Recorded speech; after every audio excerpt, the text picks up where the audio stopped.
All right, here we go. The epilogue to Summer with the Marine. I am reading this book, and we're at the end, so thank you for joining me. Here we go. All right.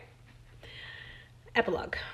Eisley packed up her belongings in the loft of her mother's cottage. Looking back, moving to Blue Bay Beach wasn't the worst thing that had happened. No, it was the best, but it was time to say goodbye, at least to the room where she could hardly stand up straight.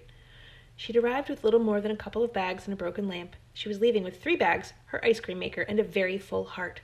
But she wasn't going far. In fact, in a few days' time, she'd be calling a very large house over on Mansion Mile her home.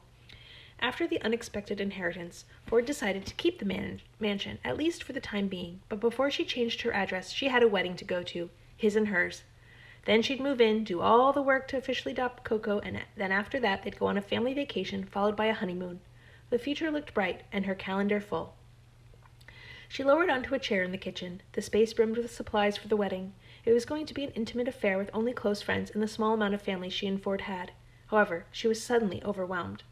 Even though Ford offered to hire a wedding planner and have a big to-do, she wanted to keep it manageable and do everything herself. Well, with her mother's help. Diana was all too happy to be the self-appointed wedding planner.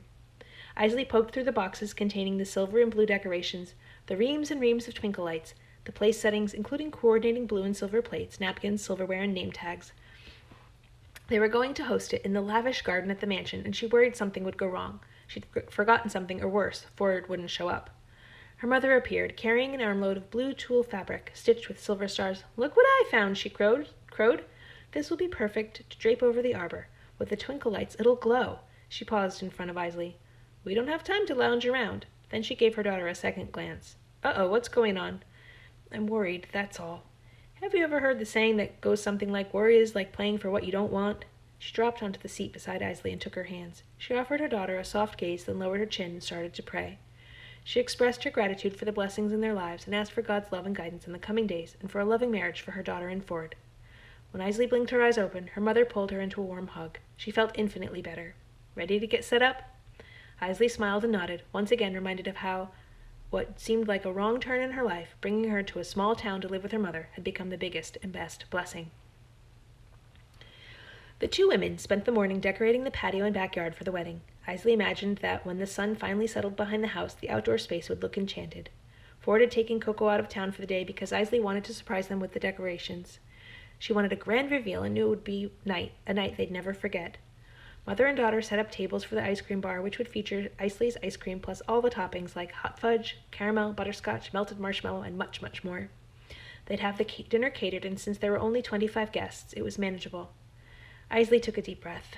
"Mom, I'm glad we did this. Yes, earlier I was worried, but spending all this time actually setting up, the process of it, has made it real to me. Ford is going to show up. We're going to get married. It's going to be wonderful, no matter what."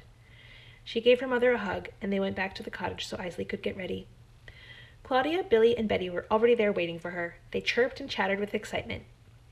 Betty turned on some music, and she and Diana bopped around the living room while the others applied their makeup. Diana had set out snacks, but the butterflies turning cartwheels in Eisley's stomach kept her from nibbling. Then her jaw dropped. "The cake! We forgot about the wedding cake!" Panic seized her. "I was so preoccupied with the self-serve ice cream bar, I forgot a cake. How could I do such a thing?" She covered her face with her hands. Betty put her fingers on Eisley's shoulder. "It's true. You may have, but your mother did not." Diana smiled. "Well, I didn't get a cake, per se." "Nope, she asked me to make key lime coconut cream pie."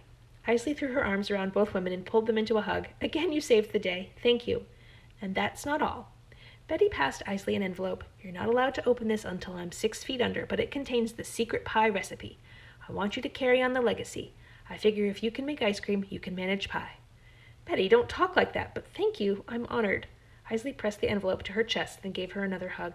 Diana clapped her hands together. "Okay, did we actually forget anything? Because if not, we better get this show on the road." The bridal party and mother of the bride all wore dusty blue dresses laced with strands of silver thread. They looked stunning. Eisley was the last to put on her dress. The top was studded with shimmering jewels that gave way to a full skirt. The hem at the very bottom was dipped in a faint blue and laced with silver thread. She turned in the slim mirror in the living room. "You look like a princess," Diana said. "I feel like one." "A starry night, princess," Claudia echoed. Because the church wasn't far, the women paraded down the main street just before dusk. It looked quite the sight to anyone from out of town. Locals knew it was a special night and waved and wished Eisley the best. At the entrance to the church, the faint strains of wedding music came from inside. Diana handed Eisley her bouquet with white hydrangea, white calla lilies, blue stargazer lilies, and pale purple roses. She took a deep breath, and after the other women went ahead of her, she walked down the aisle. The last bits of her worries fell away when she saw Ford standing at the altar, dressed in a sharply tailored suit, his hair high and tight in the Marine fashion, and with a giant grin on his face. A sense of certainty flooded her like a warm rain washing away the past and preparing her for the future. They'd written a portion of their own vows, promising to shine light on each other during difficult times and triumphant times, and to illuminate the truth no matter what. After they exchanged rings, they kissed. As always, everyone and everything except her beloved melted away. It was just Ford and Eisley. They were the center of the universe while their lips pressed together. Fireworks and sparklers blazed inside. He was the one, the only one, and she was his. "You are my light always, Eisley," he whispered before they parted. She gave him one more quick kiss to let him know she felt the same way. The crowd laughed, hooted, and clapped. Then above the noise, Coco called, "Mama, Dada!"